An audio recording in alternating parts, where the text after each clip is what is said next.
ठीक आहे. आज आपला नवीन टॉपिक. ठीक आहे. नवीन पॉवर सिस्टम कितवा 4 का 3?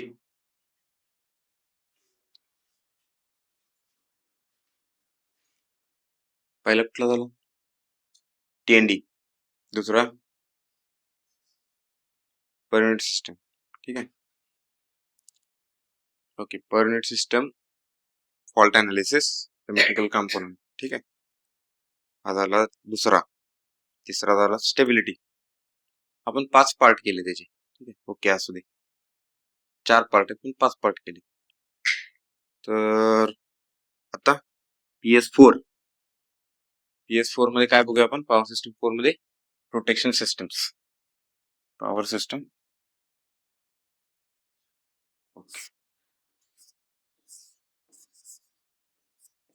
Power system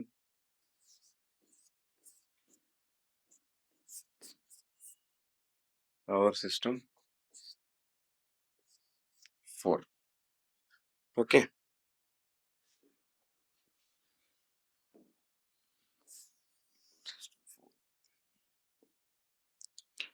power system 4.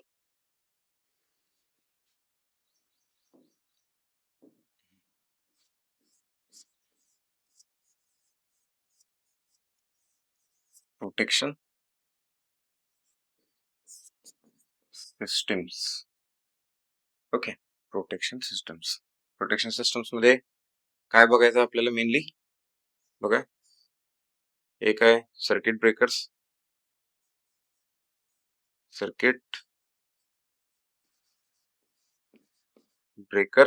आणि रिलेज. ओके. सर्किट ब्रेकर्स आणि रिलेज. मग काय बघ, आज आपल्याला बघायचं काय? आज चालू करायचंय सर्किट ब्रेकर्स. ओके. हा बघूया. 4 ते 5 दिवस चालेल. तर सर्किट ब्रेकर्स मध्ये काय आहे यात मेन इंट्रोडक्शन म्हणजे? बघा, जर एखादी ॲबनॉर्मल कंडिशन आली,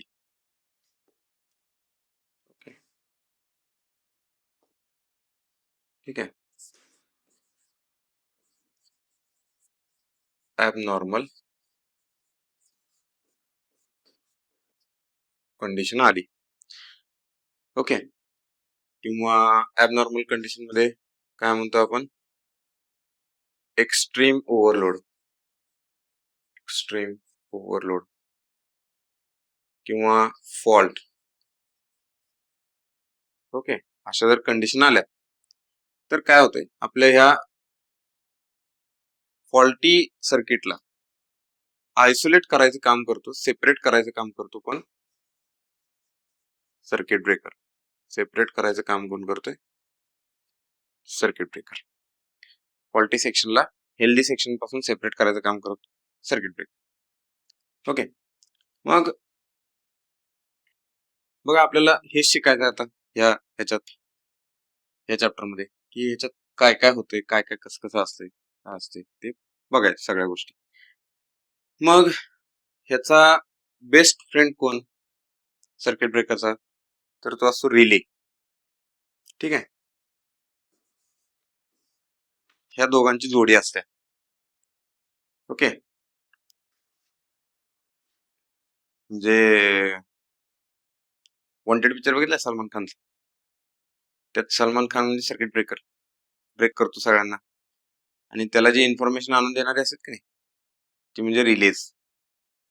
ओके. त्याचे मित्र, फ्रेंड सर्कल सगळं.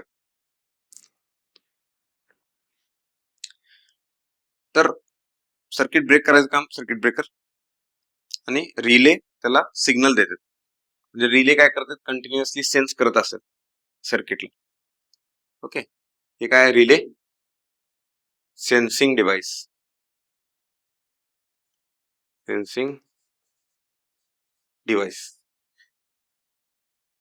ओके. आता या रिलेला बघा काय असते? CTPT चे इनपुट असते. CT and PT, current transformer आणि पोटेन्शियल ट्रान्सफॉर्मर. ठीक आहे. करंट ट्रान्सफॉर्मर आणि पोटेन्शियल ट्रान्सफॉर्मर हे म्हणजे आपण बघणार आहे, पुढे डिटेलमध्ये बघणार आहे, रिलेज मध्ये बघणार आहे. तर रिलेला याच्यापासून सिग्नल दिलं जाते. ठीक आहे. आणि आपली जी फॉल्टी कंडिशन आहे सर्किट मधली, ती ह्या दोघांमुळे आपल्याला आयडेंटिफाय होते, फॉल्टी कंडिशन किंवा ॲबनॉर्मल कंडिशन. ठीक. CT काय करतो, कंटिन्युअसली करंट मेजर करत असते. एखादा फॉल्ट आला, ओव्हरलोड आला, तर त्यावेळी काय होते, करंट इन्क्रीज होते, करंट वाढतोय. मग बेसिक आपलं आयडिया म्हणजे त्याच्या पाठीमागे काय आयडिया, की करंट एका स्पेसिफिक लिमिटच्या वर वाढला की आपला CT त्याला ॲबनॉर्मल कंडिशन किंवा फॉल्ट कंडिशन म्हणून डिटेक्ट करतो आणि तो ब्रेकरला सिग्नल देतोय की आता ट्रिप. ओके, अशा पद्धतीचं एक मेकॅनिझम आहे. ठीक. ओके, आता जसं आपण आज जाऊ तसं आपण डिटेलमध्ये बघूया. ओके, आता बघा, जे आपली एंटायर पॉवर सिस्टम, म्हणजे एंटायर पॉवर सिस्टम म्हणण्यापेक्षा पॉवर सिस्टम मध्ये आपण जे पॉवरचा फ्लो करतोय, ठीक आहे, तर पॉवर फ्लो करताना ज्यावेळी ह्या ट्रान्समिशन लाईन एखाद्या सबस्टेशन मध्ये एंटर होतात, त्यावेळी एंटर होताना तिथं हे इक्विपमेंट आपल्याला बघायला मिळतं. ठीक आहे. मग ते इक्विपमेंट प्रोटेक्टिव्ह डिव्हाइसेस या नावाच्या अंडर कोणते कोणते इक्विपमेंट येतात त्या सबस्टेशन मधले किंवा त्या प्लांट मधले. ओके, तर बघा, पहिला असते हे फ्यूज. हे जे तुम्हाला दिसते हे फ्यूज. तर बघा, ही असे आयसोलेट केलेले असते आणि हे फ्युजिंग एलिमेंट आहे. लक्षात घ्या, हा जो दिसतो हा दिस इज फ्यूज. ओके, आता फ्यूज हे बघा, त्याच्या बाबतीत जर बोलायचं झालं तर this is primary protective device. Primary protective device. Okay, आणि काय होतंय ह्याच्यात, थर्मल लिमिटला सेट केलेले असते. त्यातला जो करंट आपल्याला, म्हणजे ज्या करंटला आपल्याला त्याला आयसोलेट करणं, सर्किट आयसोलेट करणं असं एक्सपेक्टेड आहे आपल्याला, त्या करंटला त्याचं थर्मल लिमिट सेट केलेलं असते आणि तेवढा करंट आला की ते ट्रिप होते. ठीक आहे. मग बघा, त्याच्यात रिलेशन काय असते, हा जो करंट सेट केलाय त्या फ्यूज मधून जायला, की त्या करंटला तो ट्रिप झाला पाहिजे. तर त्याच्यात काय असते की असे एलिमेंट सिलेक्ट केलेले असतात की त्यातनं करंट गेला की त्याचे हीट वाढते आणि हीट वाढली की आपल्याला काय माहिती की तो एलिमेंट ब्रेक होतोय. ठीक आहे. मग बघा काय असतं त्याचं, H is equal to I²RT, बरोबर, एवढी हीट तयार होते त्याच्यात. मग बघा, हीट जी तयार होत्या ती करंटवर पण डिपेंड आहे आणि रेजिस्टन्सवर पण डिपेंड आहे. ठीक आहे. मग रेजिस्टन्सचा फॉर्म्युला काय लिहितोय आपण, R is equal to rho L by A. ए काय असतं बघा, ए काय असतं, रो L बाय पाय D²/4. डी म्हणजे diameter of element, diameter of element आहे. आता इथं जर डायमीटर कमी ठेवला तर रेजिस्टन्स वाढतोय. रेजिस्टन्स वाढला की हीट जास्त तयार होते आणि हीट तयार झाली की ते असे एलिमेंट असतात की त्यात हीट तयार झाली की लगेच ते ब्रेक करतात सर्किट. ठीक आहे. मग हे एलिमेंट कुठले असतात बघा, हे एलिमेंट कुठले असतात, लेड, टिन, झिंक. ठीक आहे. लेड, टिन, झिंक अशा पद्धतीचे एलिमेंट असतात हे. ओके, आता हेच एलिमेंट का ह्याच्यामध्ये, हेच एलिमेंट घेण्यापाठी मग काय पर्पज आहे, तर बघा, यांचा मेल्टिंग पॉइंट कमी असतो, low melting point. Okay, low melting point. ठीक आहे, म्हणजे थोडासा करंट वाढला की लगेच ट्रिप व्हायला पाहिजे त्यांनी, अशा पद्धतीचा लो मेल्टिंग पॉइंट असतो त्यांचा. त्यानंतर फ्री फ्रॉम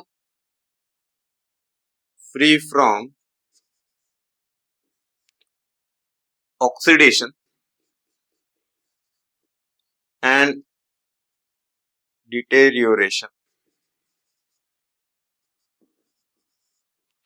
ठीक आहे, फ्री फ्रॉम ऑक्सिडेशन आणि डिटेरियोरेशन म्हणजे काय, याचा अर्थ काय की त्यातनं कंटिन्युअसली करंट फ्लो होत असतो ना, आणि करंट फ्लो होत असतो म्हणजे त्याचं टेम्परेचर जास्त असते, करंट फ्लो व्हायला लागलाय, त्यात त्याचा लो मेल्टिंग पॉइंट आहे, म्हणजे ते कंटिन्युअसली हायर टेम्परेचरला असते as compare to other conductors. आणि अशा वेळेला काय होतंय की हवेतला ऑक्सिजन आहे ना, तो ऑक्सिजन त्याच्याबरोबर रिएक्ट करून एक ऑक्सिडेशन फॉर्म मध्ये तो मेटल डिग्रेड करू शकतो. ठीक आहे, म्हणजे जसं लोखंडावर रस्टिंग असते, लोखंड काय ऑक्सिडेशनची प्रोसेस आहे ही, तशा पद्धतीचं ऑक्सिडेशन होऊ नये अशा पद्धतीचे ते एलिमेंट सिलेक्ट करायचे असते. आणि ऑब्व्हियसली काय बघा, एवढं जर प्रॉपर्टी असेल तर आपण माणूस म्हणून आपल्याकडं एक हावरेपणा असतो जास्त, एवढं सगळं क्वालिटी पण पाहिजेत आणि लो कॉस्ट पण पाहिजे. ठीक आहे, सगळं पाहिजे प्लस लो कॉस्ट पाहिजे. ठीक आहे, असं आपलं मार्केट असं आहे. जर इंडियन मार्केटमध्ये कितीही क्वालिटी द्या तुम्ही, जर कॉस्ट जर जास्त ठेवली ना, फेल. समजलं, त्यामुळे लो कॉस्ट पाहिजे, सगळं पाहिजे आम्हाला, सगळ्या क्वालिटी पाहिजे पण लो कॉस्ट पाहिजे, चीप मध्ये पाहिजे. ठीक आहे, पण असं होत नाही बरं का, असं भरपूर ठिकाणी होत नाही, लक्षात घ्या, ते हळूहळू कळेल तुम्हाला. ओके,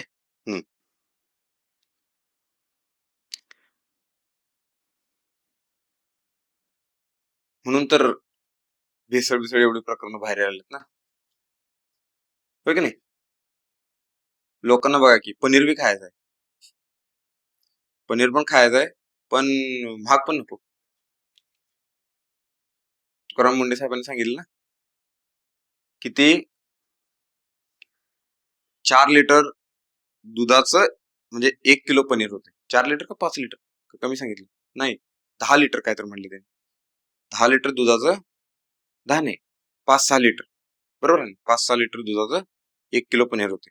5 लिटर दूध म्हणजे किती झालं आता, 60 रुपये 70 रुपये लिटर आहे. ठीक आहे, 60 रुपये म्हणजे 300 रुपये झाले, त्यात आणि त्याचं प्रोसेसिंग बिसेसिंग आलं, म्हणजे पनीर किती रुपयाला मिळालं पाहिजे किलो, 400-500 रुपयाला मिळालं पाहिजे, 500 रुपयाला तर मिळालं पाहिजे. किती रुपयाला मिळते बाजारात, स्टँडर्ड ज्या कंपन्या त्यांचं मिळतंय तेवढं महाग, पण एकेकांचं किती मिळतंय, 250 रुपये 300 रुपये. ठीक आहे, पनीर. आणि काय पाहिजे, बटर पनीर मसाला पाहिजे हॉटेलमध्ये गेल्यावर, त्यात आणि वेटरला आपण बोलवून सांगतो, पनीर दिसणार यात, तो काय करतोय, काल राहिलेल्या प्लेट मधलं शिल्लक राहिलेलं, घ्या पनीर खावा. एक किंवा दुसरं काय, साबण घातलेला पनीर, नाही साबणाच्या वड्या त्यात, असलं पनीर लोक खायला लागलेत. तर असं असते, लक्षात घ्या, लोकांना ते चालते, म्हणजे सगळंच पाहिजे ना, लोकांना फ्री बी पाहिजे, कमी खर्चात बी पाहिजे आणि क्वालिटी पण पाहिजे, असं कसं, म्हणजे करणाऱ्यांना मेलच पाहिजे तिथे, म्हणून ते भेसळ चालू होते असं. मग काय, ही बघा आपली अपेक्षा अशी, ही लो कॉस्ट पण पाहिजे. आता हे असं एवढं आहे, ह्याच्यात हा बघा सगळ्यात महत्वाचा क्वेश्चन आलेला याच्यावर, हा जो करंट असतो या करंटला आपण काय म्हणतो, फ्युजिंग करंट.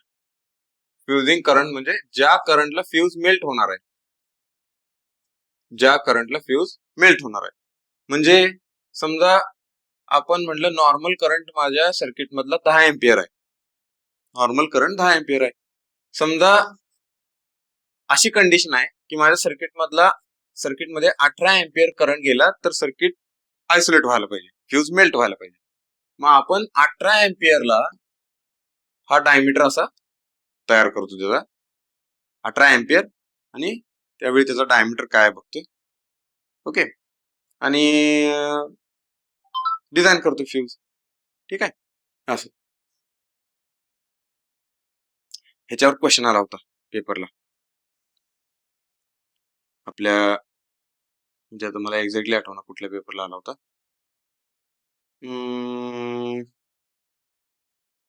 जेनको ट्रान्सको डिस्कॉम, यस पॉसिबल आहे. त्यानंतर एमपीएससी ला पण पॉसिबल आहे. कोल इंडिया का आयबीपीएस नाही, कोल इंडिया किंवा आणि कुठली झाली बीपीसीएल का एचपीसीएल ची, त्यापैकी कुठले तर सेंट्रल गव्हर्नमेंटचे एक्झाम आले, त्याच्यामध्ये पण हे क्वेश्चन रिपीट झाले होते सारखे. हे रिपीट होते क्वेश्चन, फार फेमस क्वेश्चन आहे फ्यूज रिलेटेड. एवढी माहिती पाहिजे असं आपली म्हणजे त्यांची अपेक्षा आहे. ओके, आणि बघा फ्यूजची अजून एक इम्पॉर्टंट ह्यातली इन्फॉर्मेशन काय, this is backup protective device.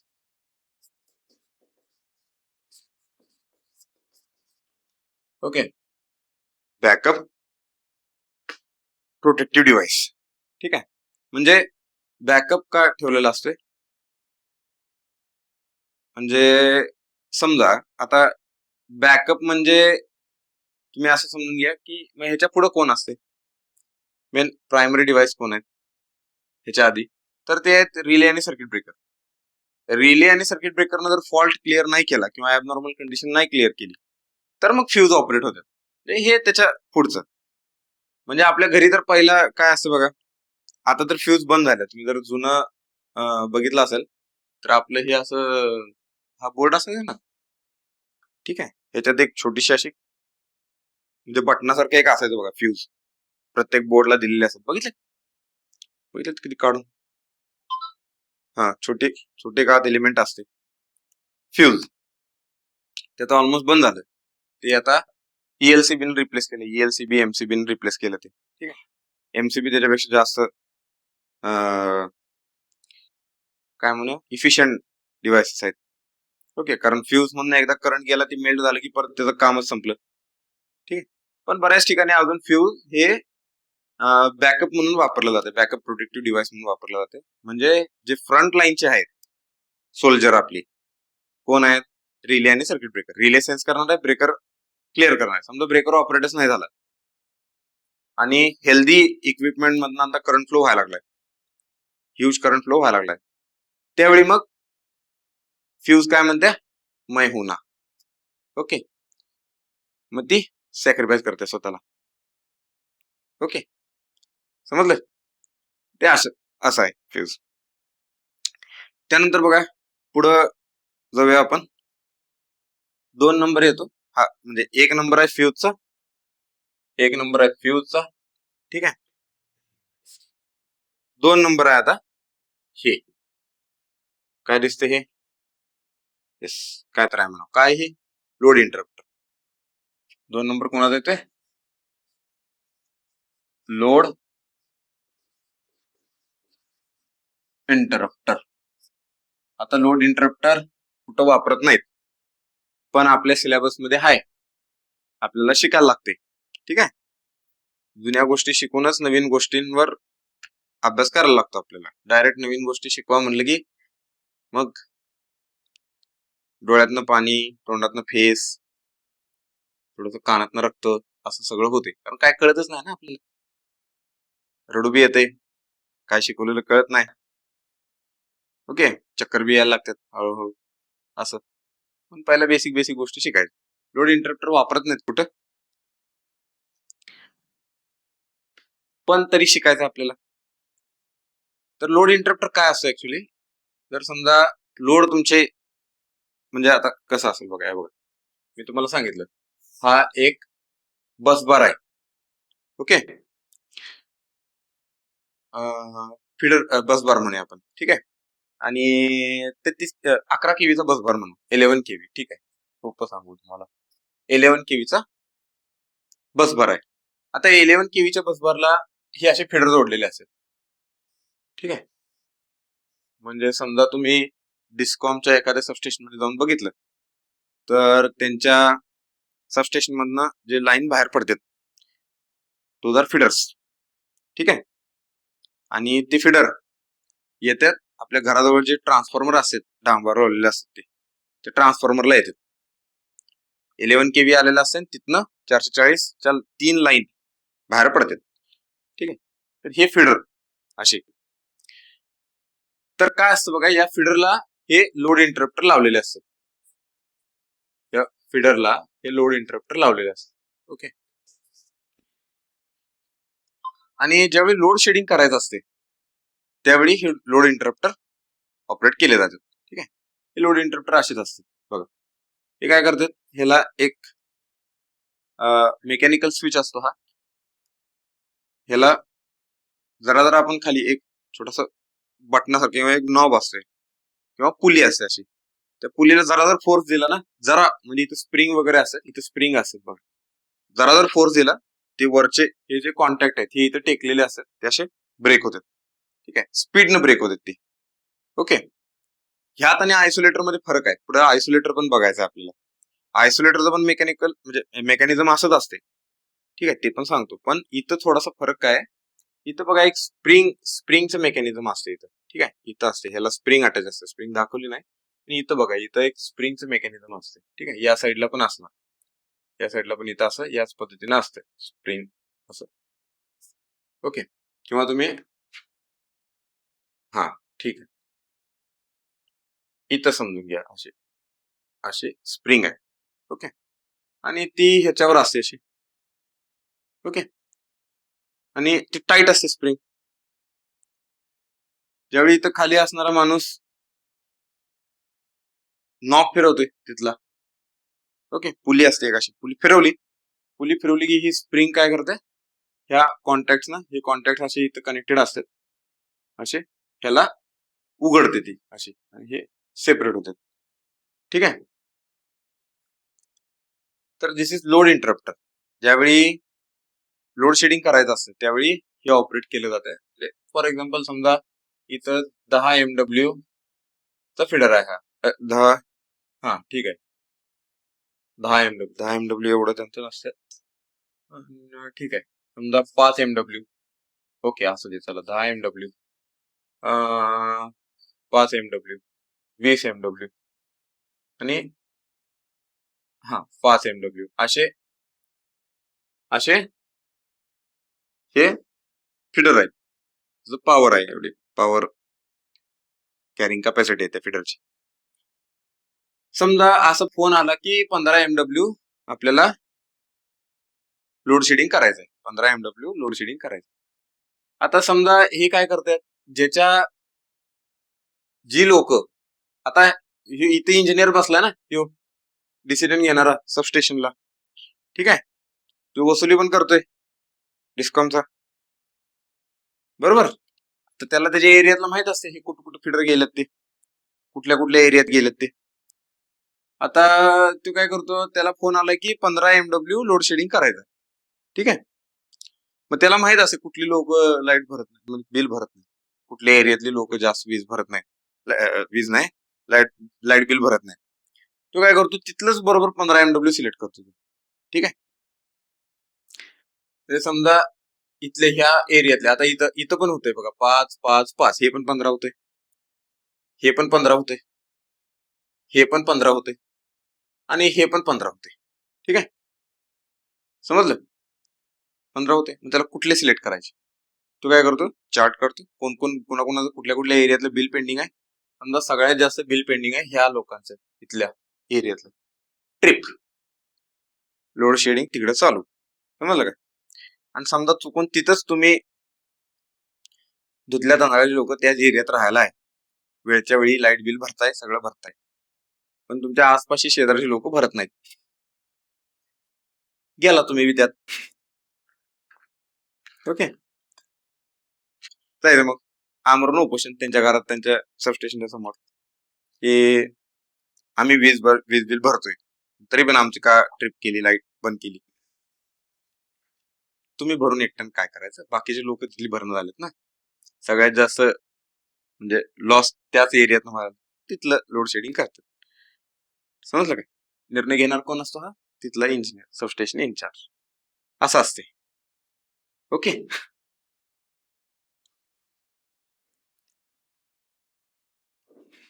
म्हणून समजा कुठं घरबीर घ्यायला जायचं असलं, पहिला मग एमएससीबीत जायचं, त्यांना विचारायचं तू या एरियातले बिल येतात का तुम्हाला व्यवस्थित, त्या एरियात आपण घर घ्यायला जायचं. होय की नाही? लोड शेडिंग आलं की पहिला कट आपलंच. ठीक, असंच असते, डिसिजन असेच घेतले जातात तिथं. पण समजलं? मग त्यावेळी तो ऑपरेट होणार जो असतो की नाही, म्हणजे इथं तो काय असते? Load interrupter. Load interrupter operator. आता लोड इंटरप्टरची जी ब्रेकिंग कॅपॅसिटी असते ती फुल लोड कंडिशन असते. बघा, load interrupter operate on full load condition. हा पॉइंट महत्वाचा आहे. ठीक आहे. Load interrupter operate on full load condition. ठीक आहे, म्हणजे लोडेड कंडिशनला त्याला ऑपरेट करू शकतोय आपण. ओके.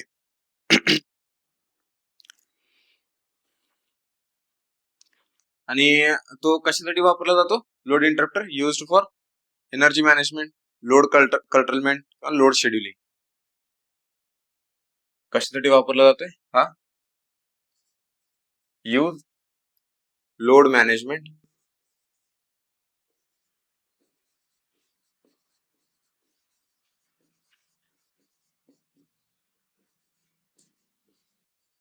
लोड शेड्युलिंग आणि लोड कर्टलमेंट.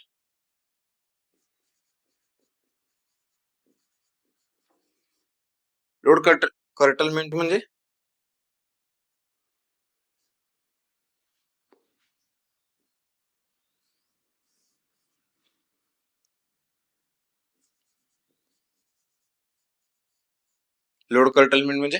लोड कट करायचा. ठीक आहे, बस. लोड मॅनेज करायचं. तर एकाच ह्याच्यातले शब्द आहेत ते. ओके. त्यात सगळ्यात महत्वाचा पॉईंट यामध्ये लोड इंटरप्टरची जी ब्रेकिंग कॅपॅसिटी असते, म्हणजे लोड इंटरप्टर जे आयसोलेट होणार आहे, ज्या इन्स्टंटला आयसोलेट होणार आहे त्यावेळी त्यातनं फुल करंट कॅरी होत असते. म्हणून बघा, operate on full load condition, हे महत्वाचं आहे. एक्झामला विचारलेले क्वेश्चन आहे ते. ओके. ही अशी महत्वाची पॉईंट लक्षात ठेवायची. नाहीतर काय काय लोक काय लक्षात ठेवतात, हे लक्षात ठेवतात. सरांनी हे एक्झाम्पल सांगितलं होतं. ओके, ते पेपरला आलंच नाही, असं कसं काय? ओके, ते तुम्हाला इंटरेस्ट यावं, प्रॅक्टिकल नॉलेज पण असते त्यात गोष्टी, 2 8 गोष्टी एक्झाम ओरिएंटेड पण असतात. ठीक आहे.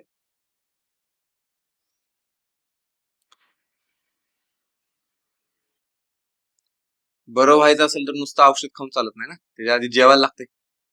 हो की नाही? जेवलं तर ती एनर्जी मिळते आपल्याला, औषध खायची ताकद मिळते. तसंच आहे हे, ते औषध आहे ती, हे जेवण आहे. म्हणजे हे पण पाहिजे.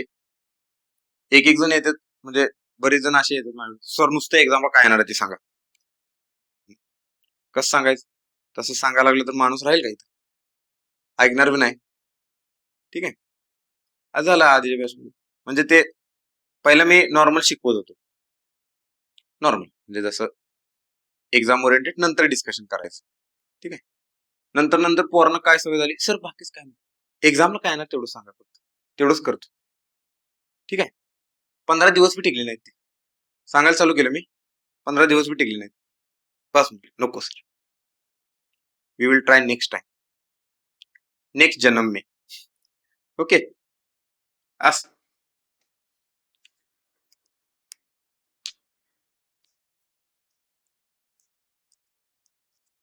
एकदा डोकं खराब झालं ना, परत ते ट्रॅकवर येत नाही.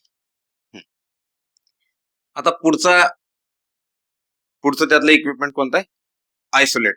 हे काय इमेजेस, हे बघा, करंट असं जात नाही कधी, तो उगाच इमेज लईच काय केले, ड्रॅमॅटिक बनवायचा प्रयत्न केलाय. हे असं होत नाही कधी. असा करंट जायला तर त्या आयसोलेटरचा काय उपयोग आहे मग? ठीक आहे, असं होत नाही कधी.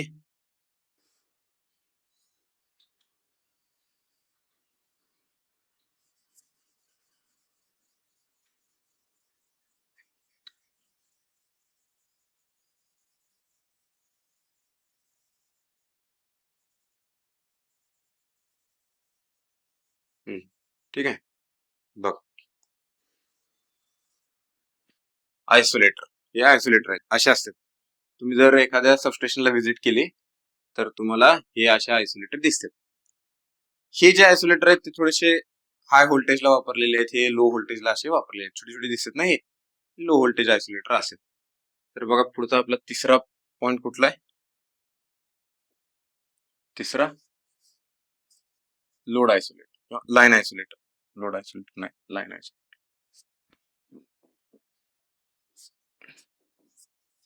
Line isolator. Okay, line isolator. आता लाईन आयसोलेटर मध्ये बघा महत्वाचा पॉइंट काय याच्यात?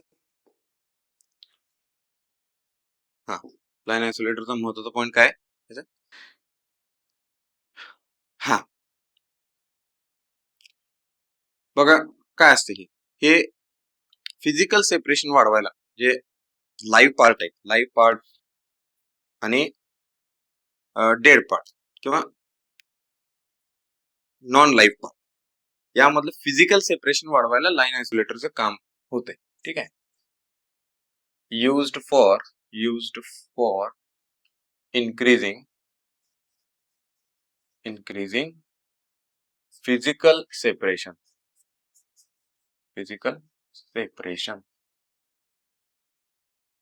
Okay, used for increasing physical separation. ठीक आहे. मग बघा फिजिकल सेपरेशन म्हणजे किती? फ्यू मीटर्स ने म्हणजे 2-3 मीटर एवढं त्याच्यातलं फिजिकल सेपरेशन वाढतं. आता काय असतं बघा, कसं असतं याचं हे समजून घ्या. समजा एखादी लाईन आहे, ट्रान्समिशन लाईन आहे. ठीक आहे, आता ती ट्रिप झाली किंवा त्याला आपण बंद केली, त्या लाईनला बंद केली. बंद करताना स्विच कोणता वापरतोय आपण? ब्रेकर किंवा लोड इंटरप्टर. ठीक आहे, आता लोड इंटरप्टर मधला गॅप कमी असतोय, म्हणजे तुम्ही जर पाठीमागच्या इमेज मध्ये बघितलं ते फार कमी असतो, फ्यू सेंटीमीटर्स किंवा जास्तीत जास्त 1 फूट एवढा गॅप असतो लोड इंटरप्टर मधला. आणि जर ब्रेकर मधला जर बघितला तर फ्यू मिलीमीटर्स, सेंटीमीटर मध्ये तर नसतो, मिलीमीटर मधला गॅप असतो ब्रेकर मध्ये. ठीक आहे, एवढा कमी गॅप असतो. आता आपण सेपरेट काय करायला लागलोय? HV पार्ट सेपरेट करायला लागलोय ना, हाय व्होल्टेज पार्ट. आता मला सांगा, जर फ्यू समजा हे ब्रेकरचे कॉन्टॅक्ट आहेत, फ्यू मिलीमीटर सेपरेशन आहे, इकडं समजा 0 व्होल्ट आहे आणि इकडं हाय व्होल्टेज आहे. किती घ्या, समजा 110 kV एवढं व्होल्टेज आहे, 110 kV. एवढ्या कमी गॅप मध्ये 110 kV आहे. तुम्हाला काय वाटतं, इकडचं पार्ट करंट जाणार नाही याच्यात? दिस इज ऑल्सो चार्ज पार्ट. तरी सेपरेट झाला, ब्रेकर जरी सेपरेट झाला, ठीक आहे, तरी पण तो चार्ज राहतोय. ओके, जाऊन समजा ब्रेकर जरी ऑपरेट झाला आणि तुम्ही जाऊन हात लावला इकडं, ओके, समजलं? Then we will meet in next life. असं समजलं का?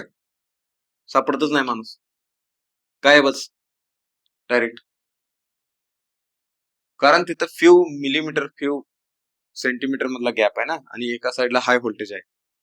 हाय व्होल्टेज काय करतं, त्या दुसऱ्या लाईनला पण चार्ज करून ठेवतो, जरी त्यातनं करंट जात नसला तरी. ठीक आहे, करंट जात नाही त्यातनं.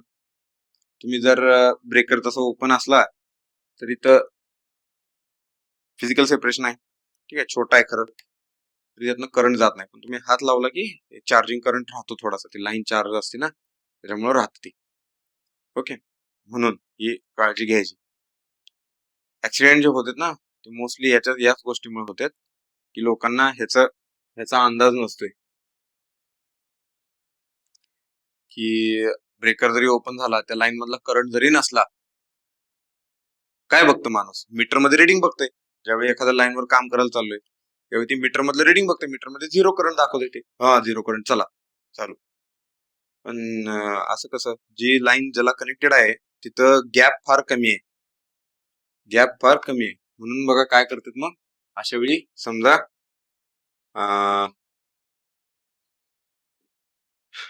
समजा आहे बघा, अशी लाईन आहे, ठीक आहे, ही लाईन आहे. आता काय असतं, इथं हा ब्रेकर आहे, समजा हा असा हा ब्रेकर आहे, या ब्रेकर मध्ये एवढाच गॅप आहे. तर याच्या शेजारी, या ब्रेकरच्या शेजारी, इकडे इकडे दोन्ही साईडला दाखवूया आपण. हा, इकडे एक आयसोलेटर असतो हा, आणि इकडे एक आयसोलेटर असतो, असे 2 आयसोलेटर असतील, समजलं का? आणि इकडे ही लाईन ज्या साईडला जाणार आहे, समजा एका ठिकाणी आणून दुसऱ्या ठिकाणी कुठेतरी जाणार ना, तिथं पण असंच असते. ओके, तिथं पण याच पद्धतीने असते. म्हणजे इथे एक आयसोलेटर आणि मध्ये ब्रेकर.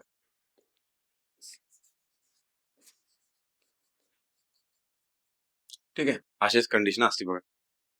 ते आयसोलेटर आहे. आयसोलेटर काय करतात, फिजिकल सेपरेशन फार वाढवतात. आणि ज्यावेळी तुम्हाला समजा या लाईनवर काम करायचं आहे, ठीक आहे, या लाईनवर काम करायचं, त्यावेळी दोन्ही साईडचे आयसोलेटर ओपन पाहिजे, ज्या लाईनवर काम करायचंय त्या, ठीक आहे, तर काम करायचं. इव्हन अजून सांगतो, ज्यावेळी काम करायला जातात लोक, त्यावेळी ही लाईन तरी पण ग्राउंड करायला लागते, ठीक आहे, कारण आपण ट्रान्समिट टीएनडी शिकलो ना. लाईन समजा मोठी असेल तर इथं एक व्हर्च्युअल कॅपॅसिटन्स पण फॉर्म झालेला असते, समजलं का? Virtual capacitance. आणि व्हर्च्युअल कॅपॅसिटन्स आहे म्हणजे त्यात करंट आहे, तो चार्ज आहे कॅपॅसिटर, त्याच्यामुळे ही लाईन पण चार्ज राहते, समजा समजलं.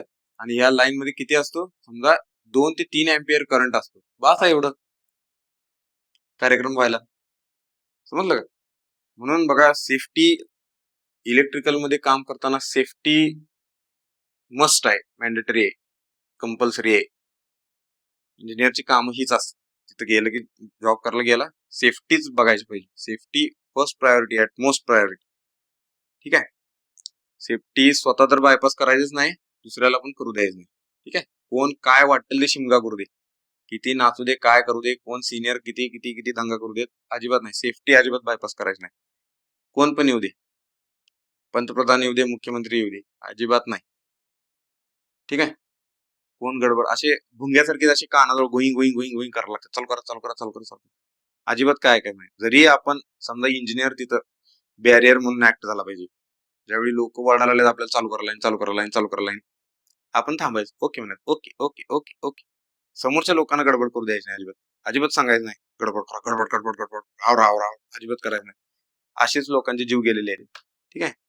बोल, ते बघा, हे असं असते काम करायला. लाईन आयसोलेटर आपलं काय करतोय, पहिलं बघायचं काम करताना लाईन आयसोलेटर सेपरेट आहेत काय, आयसोलेटर दोन्ही साईडचे ज्या लाईनवर काम करणार आहे, समजा ब्रेकरवर काम करणार आहे कोणतर, ब्रेकरचं काम करणार आहे, ब्रेकरच्या पुढचा हा हा असतो लाईन साईड. आता ही लाईन आहे ना, हा लाईन साईड आयसोलेटर असतो, हा इकडे या साईडला बस असते, बस साईड आयसोलेटर असतो. दोन्ही आयसोलेटर ओपन पाहिजेत ब्रेकरवर काम करताना, समजलं का? आणि आणि ब्रेकर मध्ये पण कॉईल असते, चार्ज कॉईल असतात, त्या कॉईल पण डिस्चार्ज पाहिजेत, डिस्चार्ज केलेल्या पाहिजेत, ठीक आहे. इतकं मॅन्डेटरी असते, इतकं महत्वाचं असते, ह्या गोष्टी माहित असतात. ओके, बघा हे असं आहे. मग हे आयसोलेटर काय करते, आयसोलेटर त्याच्यातलं फिजिकल सेपरेशन जे आहे, हे जे इक्विपमेंट दिसतात तुम्हाला सबस्टेशन मध्ये गेले की बघा, कधी कधी तुम्हाला हे दिसतील असे इक्विपमेंट. तर इथं खाली काय असतं, एक पुली असते इथं, ठीक आहे, एक पुली असते, ही पुली फिरवली की हा आयसोलेटर काय होतोय, हा पार्ट तिकडे जातोय, हा पार्ट इकडे येतोय, असे सेपरेट होतात, समजलं. तसंच येत आहे बघा, हे दिसतंय तुम्हाला ओपन झालेलं, हे इथं बसलेलं असते, ओके. आणि हे त्याच्यात रॉड अडकतोय. खाली इथं पुली असते बघा, ही मेकॅनिझम असते, हे त्याचं मेकॅनिझम असते. ठीक आहे. आणि इथं खाली ती पुली असते. फिरवलं की हे सेपरेट होतं. ठीक आहे. फिजिकल सेपरेशन त्यातलं वाढवायचं. आता एक्झामच्या दृष्टीने यातलं काय महत्वाचं आहे आपल्याला माहित असणं गरजेचं आहे ते बघा. Line isolator operates on no load condition. ठीक आहे. लाईन आयसोलेटर्स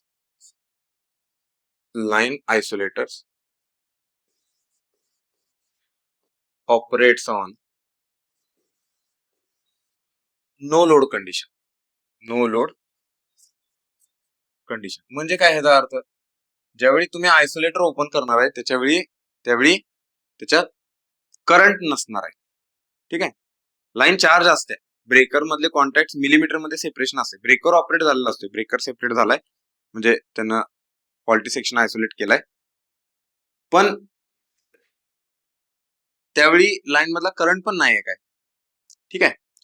म्हणजेच line isolator operates on no load condition. आणि ह्यालाच कसं बघा टेक्निकल भाषेत म्हणतात, breaking capacity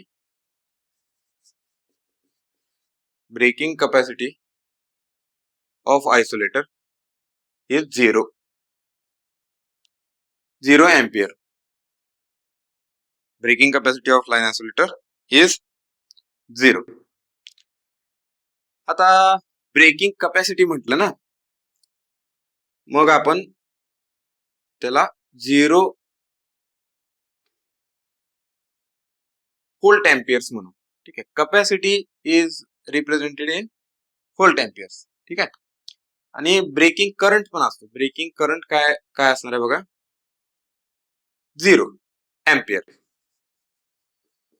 breaking current 0 ampere. आता ह्या टर्म्स आहेत थोडस, म्हणजे थोडं पुढे जाऊ तसं तुम्हाला क्लिअर होऊन जाईल. Breaking current. ठीक आहे. म्हणजे एखादं इक्विपमेंट कोणत्या करंटला ब्रेक होणार आहे, समजलं? कोणत्या करंटला ब्रेक होणार आहे तो करंट म्हणजे ब्रेकिंग करंट. समजलं? आता तसंच असतो, ब्रेकिंग करंट जसा असतो तसा मेकिंग करंट असतो. समजलं? म्हणजे कोणत्या करंटला मेक होणार आहे, कॉन्टॅक्ट मेक होणार ते असं. तर ह्या दोन टर्म्स आहेत. पुढे जसं जाऊ तसं तुम्हाला थोडस ट्रेलर सांगितलं त्याचा. ओके. आणि पुढे अजून कन्सेप्ट क्लिअर होऊन जातील. ओके. म्हणजे लाईन आयसोलेटरची ब्रेकिंग कॅपॅसिटी काय असते, 0. आणि लोड इंटरप्टरची ब्रेकिंग कॅपॅसिटी काय असते, फुल लोड करंट. लक्षात ठेवा, लोड इंटरप्टरची ब्रेकिंग कॅपॅसिटी काय असते, फुल लोड करंट. ओके. हा, त्यानंतर बघा पुढे एंट्री होते आपल्या सगळ्यांचा यातला हिरो. ओके. तो कोण, सर्किट ब्रेकर. Circuit breaker. आता सर्किट ब्रेकर म्हणजे काय बघा, सर्किट ब्रेकर जर म्हटलं तर जे फ्यूज आणि लोड इंटरप्टर आपण बघितले, ह्या दोघांचं मिश्रण म्हणजे सर्किट ब्रेकर.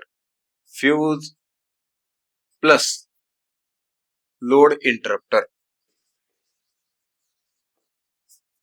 म्हणजे सर्किट ब्रेकर. फ्यूज आणि लोड इंटरप्टरला रिप्लेस केलं तर कुणाचं नाव येते, सर्किट ब्रेकरचं. ठीक आहे. आता सर्किट ब्रेकर बघा, हा ह्याचे फायदे काय आहेत. हा फुल लोड कंडिशनला बघा मेन फायदा म्हणजे मेन त्याचा इम्पॉर्टन्स काय की ऍबनॉर्मल कंडिशनला तो ऑपरेट होतोय. ऍबनॉर्मल कंडिशनला त्याचे फायदे किती आहेत बघा. सर्किट ब्रेकर ऍबनॉर्मल कंडिशनला पण ऑपरेट होतोय. त्यानंतर तो फुल लोड कंडिशनला पण ऑपरेट होतोय, फुल लोडला. त्यानंतर तो नो लोडला पण ऑपरेट होतोय. ठीक आहे. कुठल्याही कंडिशनला. Okay. Any unhealthy condition, full load condition, no load condition, normal operating condition, normal कंडिशनला पण तुम्ही करू शकताय. ठीक आहे, नॉर्मल कंडिशनला पण त्याला ऑपरेट करू शकता. एवढे फायदे आहेत त्याचे सर्किट ब्रेकर. ओके.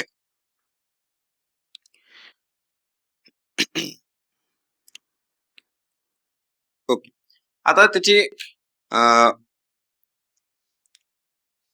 बघा, सर्किट ब्रेकर आपण जो डिझाईन केलेला असतो ना, तो ऍक्च्युली सर्किट मधल्या सगळ्यात वर्स्ट कंडिशनला डिझाईन केलेला असतो. ठीक आहे, सर्किट ब्रेकर जो डिझाईन करतो आपण, ठीक आहे, तर सगळ्या सर्किट मधली ऍबनॉर्मल कंडिशन मध्ये सगळ्यात वर्स्ट कंडिशन कोणती? 3 फेज शॉर्ट सर्किट फॉल्ट. समजलं? Circuit breaker CB MVA rating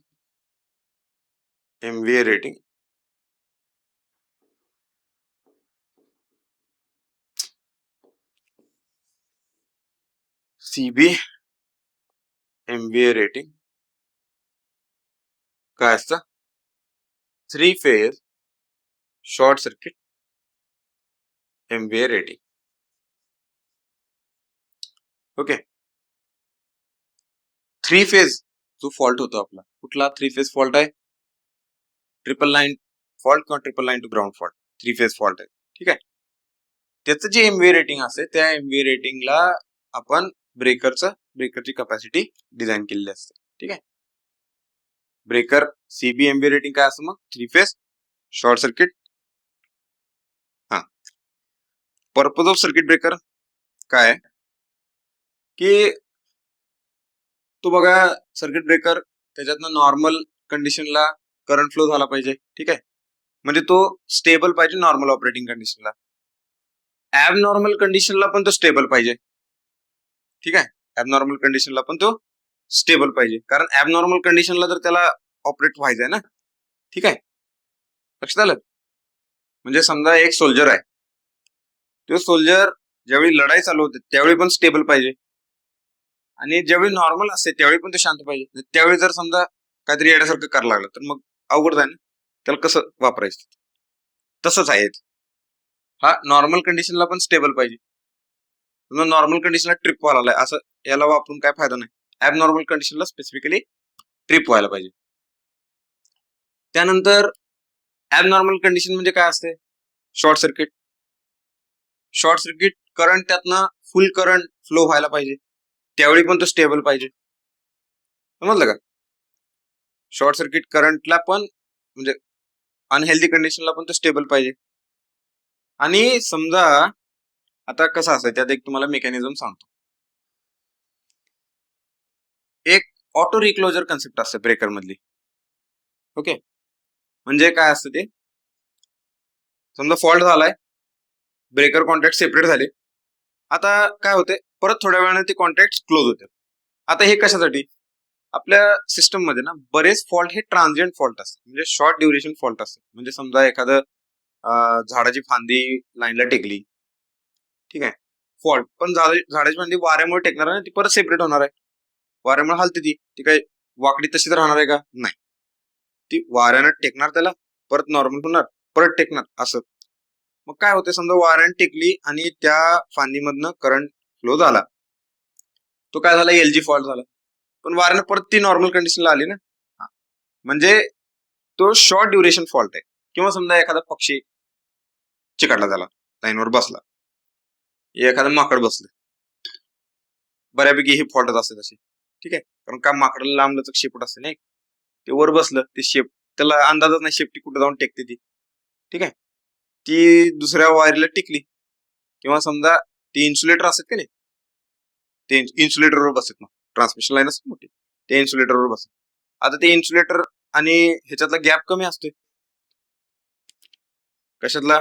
tower मधला.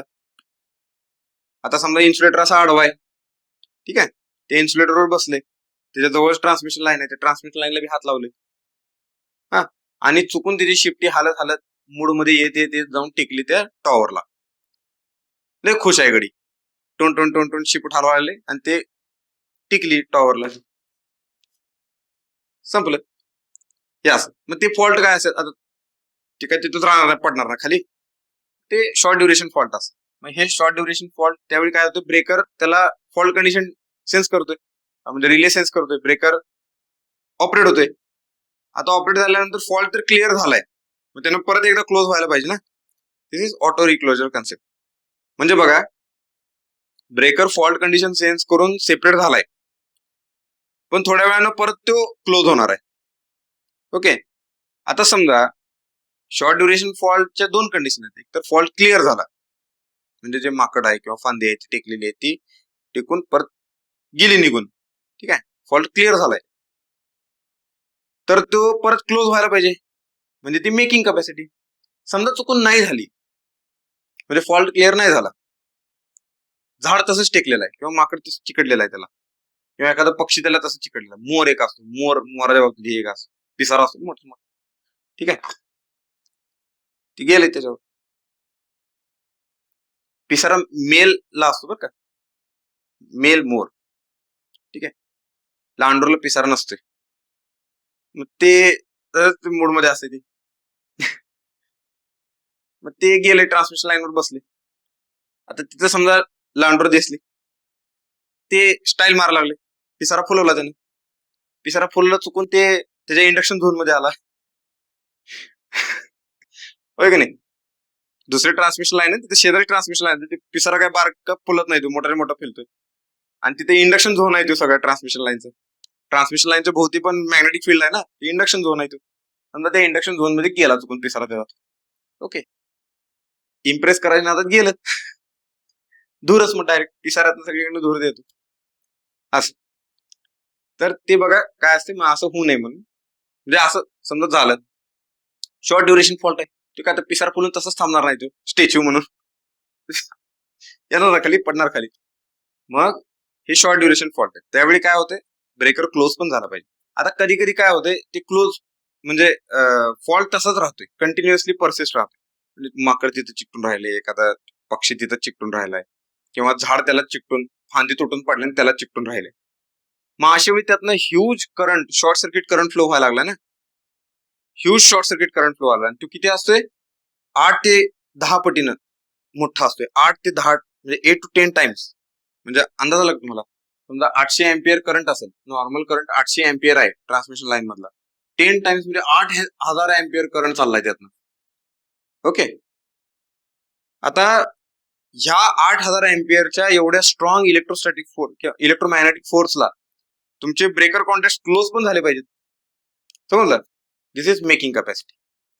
म्हणजे ह्यूज ऍबनॉर्मल कंडिशनला किंवा शॉर्ट सर्किट करंटला तुमचे ब्रेकर कॉन्टॅक्ट क्लोज पण झाले पाहिजेत. हे ब्रेकरच्या क्वालिटीज पाहिजेत ब्रेकरकडे, सर्किट ब्रेकरकडे. आपण सिलेक्शनच्या वेळेला असं सिलेक्ट करायचं त्याला. म्हणजे पहिली कंडिशन तो बघा, नॉर्मल कंडिशनला तो स्टेबल पाहिजे, ऍबनॉर्मल कंडिशनला पण स्टेबल पाहिजे, त्यानंतर त्याच्याकडे ऍबनॉर्मल कंडिशन ब्रेक करायची कॅपॅसिटी पाहिजे, ठीक आहे, आणि ऍबनॉर्मल कंडिशनला मेक करायची पण कॅपॅसिटी पाहिजे. समजलं का, कळते का? म्हणजे मेक ब्रेक पण झाला पाहिजे आणि मेक पण झाला पाहिजे. आता हे काय असतं बघा, म्हणजे तो थोडस विचार करा तुम्ही. काय, ज्यावेळी ट्रान्समिशन लाईन मध्ये ह्यूज करंट फ्लो व्हायला लागलाय, ह्यूज करंट, आता करंट आहे म्हणल्यावर त्याच्या भोवती मॅग्नेटिक फील्ड आहे ना, करंट म्हणजे मॅग्नेटिक फील्ड आहे, व्होल्टेज म्हणजे इलेक्ट्रिक फील्ड आहे. ओके, ह्या स्ट्रॉंग इलेक्ट्रोमॅग्नेटिक फील्ड्स मध्ये ते ब्रेकरचे कॉन्टॅक्ट एवढे स्ट्रॉंग रिजिड पाहिजेत की तेवढ्या फोर्स ऑफ अट्रॅक्शन किंवा फोर्स ऑफ रिपल्शनला ओव्हरकम करून ते जोडले गेले पण पाहिजे. डिझाईन करताना हे पण बघायचं असतं, समजलं का? ओके, म्हणजे बघा, आता आपण काय म्हणूया, ह्याच्यात बघा, purpose of circuit breaker. Okay, पहिला काय पाहिजे, stable under normal condition, normal condition, ठीक आहे, as well as abnormal condition. Abnormal condition म्हणजे फॉल्ट कंडिशन, फॉल्ट कंडिशन, ठीक आहे, हा स्टेबल पाहिजे. ओके, त्यानंतर ह्याचा breaking capacity, breaking capacity. Okay, ह्याची पाहिजे म्हणजे it must break circuit under abnormal condition. ठीक आहे, ब्रेकिंग कॅपॅसिटी किंवा ब्रेकिंग सर्किट ब्रेकिंग केपेबिलिटी म्हणूया आपण, कॅपॅसिटी म्हणण्यापेक्षा. अरे, circuit making and breaking capacity. Circuit making and breaking capability capacity. Circuit making and breaking capacity under abnormal condition. Abnormal condition. ठीक आहे, under abnormal condition. आणि काय म्हटलंय,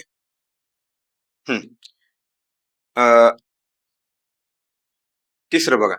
आता हे म्हटलेलंच आहे पण आता त्यांनी मेन्शन केले, त्याचे जे कॉन्टॅक्ट असतात फिक्स्ड आणि मुव्हिंग कॉन्टॅक्ट, ते ह्यूज करंटला, ह्यूज ॲबनॉर्मल करंटला पण स्टेबल राहिले पाहिजेत, म्हणजे विदाउट डॅमेज ऑपरेट केले पाहिजे. ठीक आहे, सीबी कॉन्टॅक्ट्स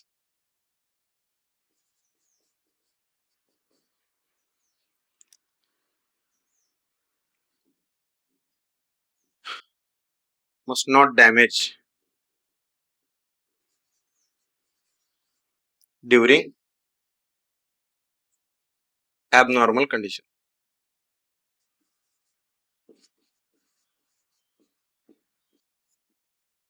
ठीक आहे, ड्युरिंग ॲबनॉर्मल कंडिशन. तर असे हे पर्पज किंवा त्याच्या हे पाहिजे. अजून काय पाहिजे, अजून पाहिजे, आता समजा चौथा पॉइंट लिहू, operating time should be very less. Operating, त्यानं फॉल्ट लगेच क्लिअर केला पाहिजे किंवा ॲबनॉर्मल कंडिशन लगेच सेपरेट केली पाहिजे. Operating time should be very less. ठीक आहे, operating time should be very less. आता जे आता मॉडर्न सर्किट ब्रेकर आहेत ते बघा, मॉडर्न सर्किट ब्रेकर आहेत ते ऑपरेटिंग टाइम आहे ना त्याचं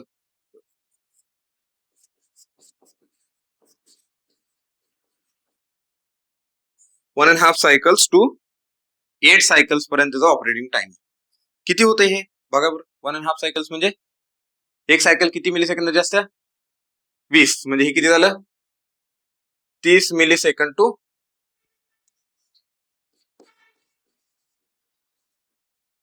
160 मिली सेकंड एवढा त्याचा ऑपरेटिंग टाइम पाहिजे. ठीक आहे, एवढ्या कमी वेळात त्यांना ऑपरेट झालं पाहिजे. असं बघा, आता ते ऑपरेटिंग टाइम आहे ना, ते ऑपरेटिंग टाइम कसं तयार होते बघा. Operating time CB operating time is equal to contact, म्हणजे ओपनिंग टाइम आणि आर्सिंग टाइम असेल. कॉन्टॅक्ट ओपनिंग टाइम, ठीक आहे, सर्किट ब्रेकरचे contact opening time plus arcing time. आता ते सांगतो, opening time plus arcing time. तर हे काय भानगड आहे तुम्हाला सांगतो. आता बघा,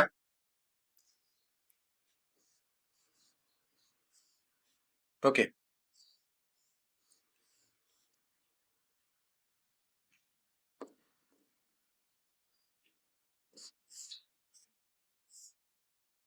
आता हा सर्किट ब्रेकर आहे.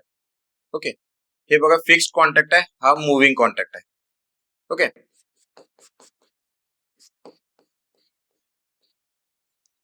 ओके, हा फिक्स्ड कॉन्टॅक्ट आहे, हा मुव्हिंग कॉन्टॅक्ट आहे. हा मुव्हिंग कॉन्टॅक्ट इकडे मूव्ह होणार.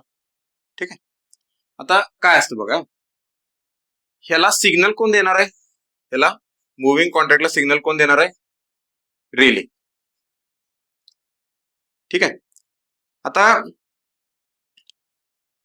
ओपनिंग टाइम म्हणजे कुठला? रिलेनं सिग्नल दिलाय त्या टाइम पासून, रिलेनं सिग्नल दिलाय त्या टाइम पासून त्याचे कॉन्टॅक्ट किती वेळात सेपरेट होते, दॅट इज ओपनिंग टाइम. समजलं का? रिलेनं सिग्नल दिला की बाबा आता ओपन कर, त्या इन्स्टंट पासून किती पुढच्या वेळात त्याचे ऍक्च्युअल कॉन्टॅक्ट सेपरेट होतात, तो म्हणजे ओपनिंग टाइम. आणि आर्सिंग टाइम म्हणजे काय की काय असतं बघा, कॉन्टॅक्ट ज्यावेळी ओपन व्हायला चालू होते ना त्यावेळी त्याच्यात एक आर्क प्रोड्यूस होते. ओके, आर्क प्रोड्यूस होते. आर्क म्हणजे काय? करंट कंटिन्युअसली फ्लो होत राहतोय त्याच्यात. ठीक आहे.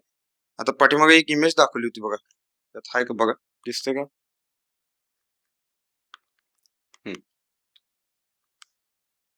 हा, कुठं दाखवले बघा, हे दाखवलेच जरा जरा, हे असे दिसतात का नाही, हे असे आर्क असतात बरं काय. बघा इथे हे जे दिसते की नाही, हे आर्क असतो असा. ठीक आहे. आर्क, स्पार्क आणि आर्क मध्ये फरक आहे बरं का. तुम्ही लायटर न जे घरात लायटर असतो आपण हा वापरायला, गॅस चालू करायला लावतो, तो त्याच्या पुढे जो दिसतो ना दॅट इज स्पार्क. ठीक आहे. आणि आर्क म्हणजे तो असा सस्टेन्ड करंट फ्लो होताना दिसतोय इन एअर, थ्रू एअर. ठीक आहे. त्याच्यामध्ये असा ब्लूइश ग्लो दिसतोय. Okay, that is spark, sorry that is arc. Arc. आणि जे लायटर प्रेस केल्यावर पुढे ठिणगी दिसते ती, तो स्पार्क. आपल्या गाडीमध्ये जो असतो स्पार्क प्लग, ते जर कधी बघितलं तुम्ही, जर गाडी चालू केली ना तिथं कंटिन्युअसली स्पार्क दिसतो, तो स्पार्क आहे. तो त्याला आर्क म्हणायचं नाही, तो स्पार्क आहे. कंटिन्युअसली तो करंट, स्मॉल पल्स आहे करंटची, ती continuously back and fourth jump होते ती. ठीक आहे. स्पार्क म्हणजे तो, आर्क म्हणजे कंटिन्युअसली करंट असा फ्लो होतोय थ्रू आयोनाइज्ड चॅनल. आयोनाइज्ड मॉलिक्युल्सचे एक चॅनल फॉर्म होते तिथं. ठीक आहे. आयोनाइज्ड म्हणजे त्याच्यातलं जे आता आपली एअर आहे, या एअर मध्ये बरेच काय ऑक्सिजन, नायट्रोजन आणि डस्ट पार्टिकल्स, असे भरपूर पार्टिकल्स आहेत, असे कण आहेत छोटे छोटे. ठीक आहे. तर काय होतंय, जर स्ट्रॉंग इलेक्ट्रोमॅग्नेटिक फील्ड लावले ना तर त्याच्यामध्ये त्यातला जो व्हॅलेन्स बँड मधला इलेक्ट्रॉन आहे किंवा व्हॅलेन्स शेल मधला इलेक्ट्रॉन आहे, तो इलेक्ट्रॉन खेचला जातोय, बाहेर खेचला जातोय. म्हणजे काय होतंय बघा, त्याच्यामुळं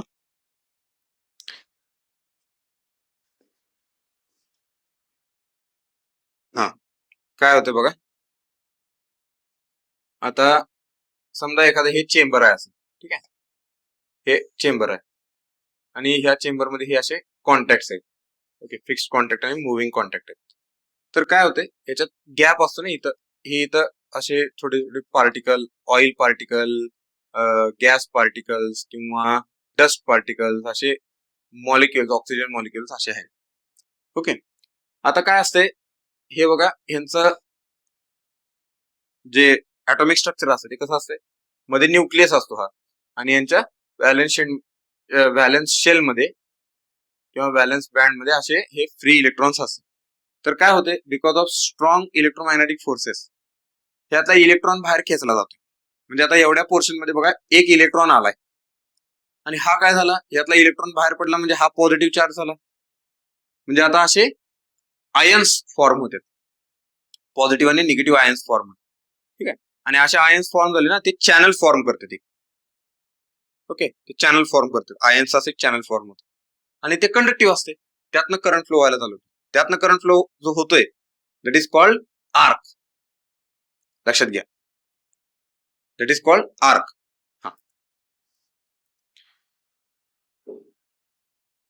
सस्टेन्ड रिलीज ऑफ करंट किंवा कंटिन्युअसली रिलीजिंग ऑफ करंट किंवा करंट थ्रू आयोनाइज्ड चॅनल, त्याला आपण म्हणतो आर्क. आता हा जो आर्क आहे बघा, ज्यावेळी कॉन्टॅक्ट हे सेपरेट होते, just movement where contact got separated, आणि त्याच्यामध्ये आपल्याला तो आर्क दिसायला चालू होतोय. ठीक आहे. तो आर्क स्टार्ट होतोय, इनिशिएट होतोय, आणि थोड्या वेळाने तो आर्क विझून जातोय. ज्यावेळी कॉन्टॅक्ट फुल्ली सेपरेट होते त्यावेळी तो आर्क विझून जातो. का? कारण तिथे इन्सुलेटिंग मीडियम असतं ना आत.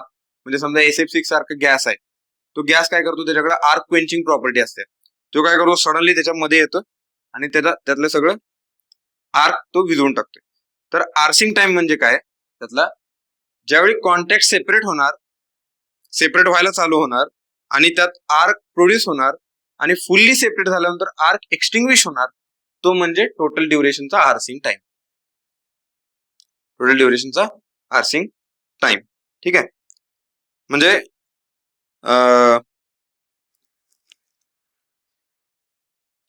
बघा ह्याला काय म्हणे, ओपनिंग टाइम म्हणजे tripping power to CB contact separation instant आणि आर्सिंग टाइम म्हणजे बघा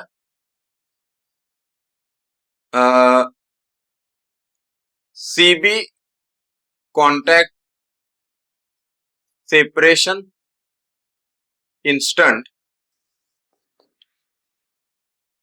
टू फुल्ली आर्क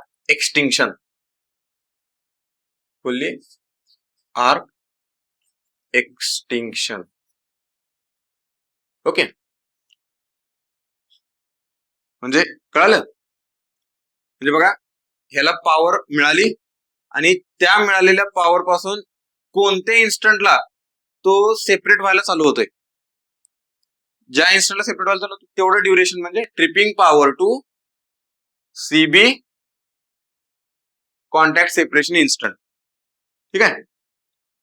आणि CB contact separation instant to fully arc extinction म्हणजे आर्सिंग टाइम. थोडा आर्सिंग टाइम समजलं तुम्हाला. हे असं आहे. हे कळालं. हे बघा हे इथं लिहिले, हे इथं लिहिले. हे असं त्याचा अर्थ आहे, ओपनिंग टाइम आणि आर्सिंग टाइम. त्याला आपण म्हणतो CB operating time. CB operating time आता किती आलाय, फार कमी आलाय. किती, 1.5 सायकल टू 8 सायकल्स पर्यंत, म्हणजे 30 millisecond to 160 millisecond पर्यंत. ठीक आहे. आता उद्याच्या लेक्चरला आपण बघूया आर्क फिनॉमिना बघायचंय. हाच पार्ट कंटिन्यू करायचा थोडासा पुढं. ओके. हे आणि थोडंसं मी रिवाइज करतो आणि पुढं आपण जाऊया उद्या. ओके. राज थांबू इथं.